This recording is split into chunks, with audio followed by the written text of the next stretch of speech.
Hello दर्शक बंधु नमस्कार। मो अभी स्वागत करुच्ची अभि किचन रे। आपन देखि पारुथिबे आज वीडियो होछि गोटे फूड रेसिपी नहीं आनी। आज प्रस्तुत करिबा मटर पनीर। मटर पनीर रे आपन प्रथमे पनीर को क्यूब साइज रे काटिकी ता प्रथमे टिके नाली भाव रे भाजी नेबे। टिके ब्राउन कलर आसिला परे ताको साइड करिवे एवं ग्रेवी प्रस्तुत करिबा। ग्रेवी पय हमको दरकार पड़िबो प्याज और टमाटो पुणी रसुण एवं अदा। तो प्रथमे तेल रे टिके प्याज नहीं कि अदा रसुण पकईदेवे पुणी से फ्राए करेंगे।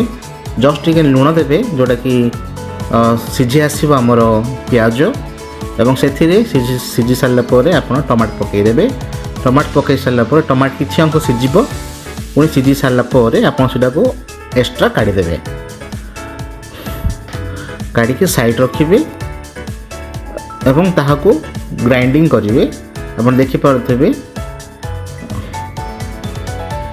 कंचा लंका निहाती भाव में पकेबे। कंचा लंका रसुण अदा प्याज टमाटो सब सीझी सारापर आपड़ ग्राइंडिंग करेंगे। Grinding gravy बनइबे। ग्रेवी हो सारापर से ही कढ़ई रे जोड़ा थी से किसी तेल ने आमर सोरिष तेल फॉर्च्यून हो फ्रीडम हो सोरिष तेल व्यवहार कले बहुत सुंदर देहपाई भी हेल्दी स्वास्थ्य रुहे। आपण मैंने निश्चित भाव में घर ट्राए करूँ। अनुरोध करी ये जो मैंने मो चैनल को सब्सक्राइब करना दयाकोरी चैनल को सब्सक्राइब करेंगे भूलिए ना। लाइक शेयर एवं कमेंट निश्चित भाव में करेंगे। आपण मैंने मत बनाते केमती अच्छे निश्चित भाव में कमेंट जनइबे। बर्तमान से कढ़ई रे जोड़ा आम फ्राई हो सोरिष तेल ने पुणी से दुई तीन तेजपत्र पुणी अड़ेच दालचीनी एवं सोरिष पकई एवं रेडी थिबा प्यूरी टमाटो प्यूरी जोड़ा आम ग्राइंडिंग कर रखी ताहाको आम एठी भी देदेबा। एवं एथिरे ही आपण लंका गुंड हल्दी गुंड मसला गुंड देकी भाजी नेबे। जदि टमाटो प्यूरी जदि ग्रेवी जदि आप चाहते ग्रेवी मोटा थाउ आप मोटारे करेंगे। जदि बहुत गाढ़ अच्छी ताले आप पानी देकी ताको लेवल करेंगे। एवं एथिरे आ गोटे कथा कही रखुची जे मटरटा आम आगुरी सीझिकी रखी इथे आपड़ जदि आगुरी सीझे रखिए रखिकी ही यहाँ देवे। जदि आप कंचाड़ दे दिखती सीझा बहुत समय लगे से आपड़ सीझे देवे आगुरी गोटे 70% सीझे देवे। ये आप मटर देवे। मटर देलापर टिके सीझी आसो संपूर्ण सीझी सारापर एथिरे मु गोटे ऐड करिछि काजू एवं पिस्ता मंजी जोटा कहिबे जन्नी मंजी जोटा धड़ाटा ये बतरी के आप आगुरी ही आसा प्यूरी करेंगे ग्राइंडिंग करेंगे।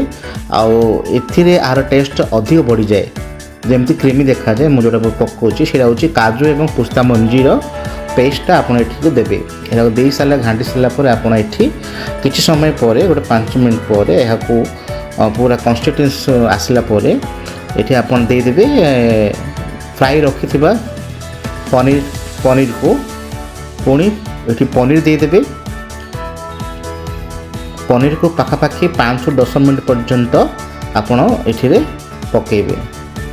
पनीर को 10 मिनट पर्यंत आपण ये चूल्हे रखिए मीडियम फ्लेम रखिए जो द्वारा से ऑब्जर्व करिवो आ पनीर ये बहुत सुंदर देखा जिवो।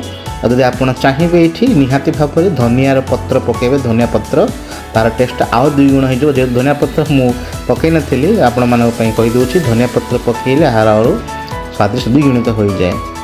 बर्तमान रेडी हो सारी चलते निश्चित भाव में आपण मैंने भी तैयारी करूँ घरे टिके टेस्ट करूँ। जेहेतु पुओ पिला रंधा तो टिके अलग हुए से यार टेस्ट मत तो बहुत भल लगे। आपण मैंने भी निश्चित भाव में घर ट्राई करूँ देखूँ बहुत बढ़िया मस्त है। एथिरे काजूर जो पड़ी काजू एवं पिस्ता मंजूर जो ग्रेवीटा तार आहरी ग्रेवी आहरी सुंदर कर दिए। आ कि दरकार ना डाली चाउर की दरकार ना आप ही खाईदेवे। मु तो खाई सारी बहुत टेस्ट होती। आपण मैंने निश्चित भाव में घरे निश्चित ट्राई करूँ एवं कहते केमी होती। शेष में कहूँ दयाकोरी चैनल को सब्सक्राइब कर लाइक करूँ शेयर करूँ कमेंट करने भूलिए ना। एंजॉय करूँ। धन्यवाद रही पुणी नेक्स्ट वीडियो आप देखा bye. Thank you so much. आशा कर समस्ते भले था। धन्यवाद।